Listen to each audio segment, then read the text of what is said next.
Où en est la science présentement sur les origines de la COVID? Ça, c'est très, très intéressant. On n'est pas arrivé vraiment à une finalité à savoir exactement l'origine, mais on sait que les coronavirus infectent tant l'humain que les animaux. Donc, la thèse, l'hypothèse que ça survient vraiment d'une infection qui est passée d'un animal, soit d'une chauve-souris à l'humain, ou encore avec un autre intermédiaire qu'on n'est pas encore certain, c'est la thèse la plus plausible ou la plus reconnue si on veut, mais il y a encore beaucoup de chercheurs qui tentent vraiment de déterminer, de trouver la cause numéro 1 de cette pandémie.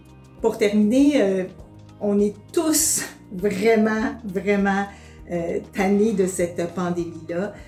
Par contre, le seul moyen actuellement qu'on a pour nous aider à nous protéger puis à protéger les individus, bien, ça demeure la vaccination, ça demeure de suivre encore les mesures qui sont actuellement en cours. Donc, on le répète, mais c'est la seule chose qu'on peut faire pour le moment. Moi, je le recommande encore évidemment pour le moment, puis quand ça sera terminé, ben là, on pourra diminuer le lavage des mains peut-être un peu, quoique c'est la mesure la plus efficace pour prévenir là, toutes les formes d'infection.